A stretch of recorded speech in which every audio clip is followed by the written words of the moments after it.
Assalamualaikum warahmatullahi wabarakatuh. Apa kabar Bapak Ibu guru dan rekan-rekan semuanya, para calon guru penggerak yang akan mengikuti seleksi wawancara pada tes menjadi calon guru penggerak pada tahun 2023 ini dan juga termasuk tahun-tahun berikutnya. Kembali bersama saya Asrizal. Kali ini saya ingin berbagi dengan Bapak Ibu guru dan rekan-rekan semuanya, terutama para calon guru penggerak yang akan mengikuti seleksi wawancara. Saya ingin berbagi trik bagaimana supaya bisa lulus tes wawancara pada calon guru penggerak tahun 2023 ini. Nah, yang pertama saya ingin menyampaikan bahwa Anda cari ruangan yang nyaman. Ini saya langsung saja bercerita. Cari ruangan yang nyaman, yang terkesan memang Anda sedang berhadapan dengan orang-orang yang akan mewawancari Anda. Seperti saya ini, saya cari ruangan saya yang nyaman seperti ini. Ini di sekolah saya.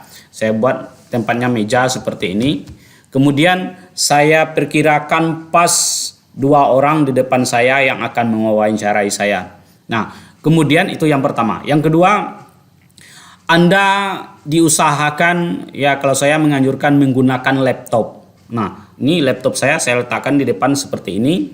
Nah, disinilah nanti saya anggap sebagai 2 asesor yang akan mewawancarai saya. Kenapa saya anjurkan pakai laptop? Karena laptop itu layarnya lebar. Nanti akan tampil 3 kotak itu. Ini kotak asesor 1, kotak asesor 2, dan kemudian Anda.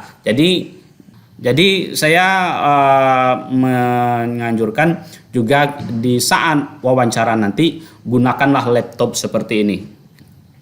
Kemudian usahakan kabel charger itu terus terpasang, ya. Kita tidak tahu nanti dalam waktu 1 jam wawancara itu Anda baterainya habis. Kemudian Anda gunakan mouse. Touchpad ini kadang-kadang repot, jadi gunakanlah mouse seperti saya ini. Itu trik duduk. Kemudian usahakan tidak ada yang mengganggu Anda. Ya, kalau seandainya di rumah pastikan di situ tidak ada orang yang akan lewat. Nah, itu yang pertama. Yang kedua, saya coba masuk ke SIM PKB. Ini saya sudah tampil SIM PKB saya. Tinggal masuk saja, saya klik masuk. Nah, pada kotak ini saya masukkan SIM PKB saya, nomor SIM PKB saya di sini, email SIM PKB, kemudian di sini kotak kata sandi, kemudian saya klik masuk.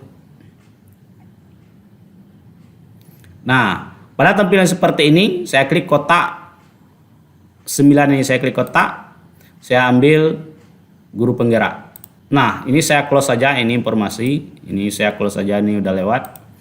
Nah, maka akan tampillah nanti 2 button atau 2 tombol yang harus kita klik. Tombol yang pertama di sini yaitu seleksi simulasi mengajar. Itu udah selesai. Nah, sekarang ketika kita masuk ke seleksi wawancara, klik di sini. Seleksi wawancara. Ketika sudah masuk, nah maka Anda akan dilakukanlah wawancara. Nah, kali ini saya ingin menyajikan kepada Anda bahwa wawancara ini merujuk kepada esai. Nah, kemarin masih ingat kita awal mendaftar, yang kita upload adalah kurikulum vitae bersama dengan esai. Nah, sekarang yang akan diwawancara itu merujuk kepada esai. Termasuk yang disampaikan di kita ada surat itu. Nah, di situ dikatakan bahwa yang akan diwawancarai adalah berhubungan dengan esai itu. Kemudian ketika coaching di video itu, kemarin yang Zoom itu, atau lihat di YouTube juga dikatakan bahwa yang akan diwawancara itu adalah mengenai esai yang Anda kirim kemarin. Sementara esai itu tidak lagi muncul. Esai di sini tidak lagi muncul. Nah, bagaimana caranya? Nah, saya ingin menyajikan kepada Bapak Ibu dan rekan-rekan semuanya, setidaknya mewakililah esai itu, walaupun tidak sama. Saya akan menyampaikan agak mengarah lah seperti ini. Nah, prediksi seperti apa soal yang akan diwawancarai nanti. Nah, seperti ini. Ini adalah saya mengingat kembali yang hampir-hampir mirip dengan esai kita kemarin, tapi ini tidak sama ya, hampir mirip lah. Nah, ini seperti ini. Ini saya buatkan judulnya di atas ini, prediksi pertanyaan wawancara calon guru penggerak. Ini nama saya. Nah, saya contohkan nomor 1. Nomor 1 seperti ini. Anggaplah nanti Anda ditanya yang awal itu, yang lazim itu pertanyaannya tujuan masuk guru penggerak. Nah, pertanyaan A-nya, apa tujuan Anda mengikuti seleksi calon guru penggerak? Ingat di situ, yang ditanya hanya tujuan. Ingat itu. Jangan mentang-mentang Anda hebat, Bapak Ibu hebat, pintar, bisa menguraikan panjang lebar, justru itu yang akan membuat Bapak Ibu kena. Ingat itu. Jadi kalau ditanya tujuan, cukup tujuan. Nah, jangan pula nanti Anda tujuannya ini, mencapai tujuannya Bapak sampaikan pula saya berusaha begini. Benar itu sebenarnya, tetapi di dalam wawancara ingat, kalau ditanya tujuan, cukup tujuan. Nah, di sini saya buat tujuannya 1 apa, 2 apa, 3 apa. Nah, tujuan-tujuan seperti ini bisa Bapak Ibu cari di Google. Apa tujuannya? Nanti kembangkan saja, jangan sama. Kalau sama nanti Bapak Ibu akan kena nanti itu.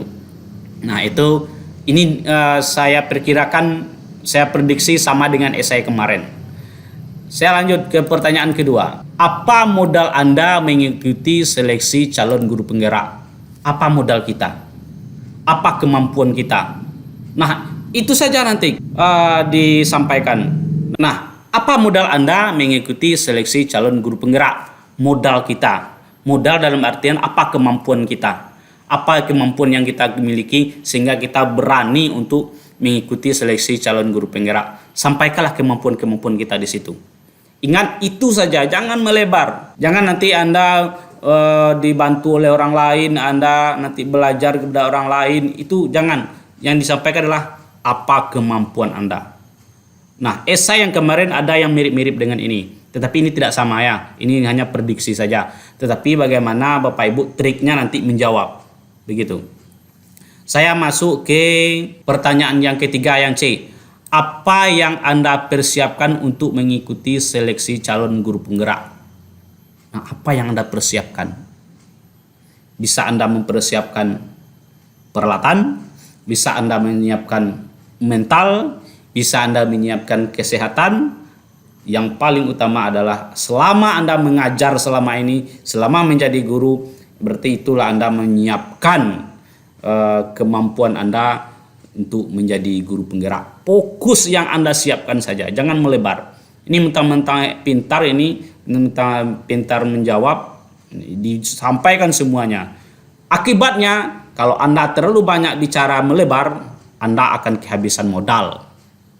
Hilang modal. Kenapa? Pertanyaan-pertanyaannya berikut masih banyak. Kemudian lagi masuk saya pertanyaan yang keempat.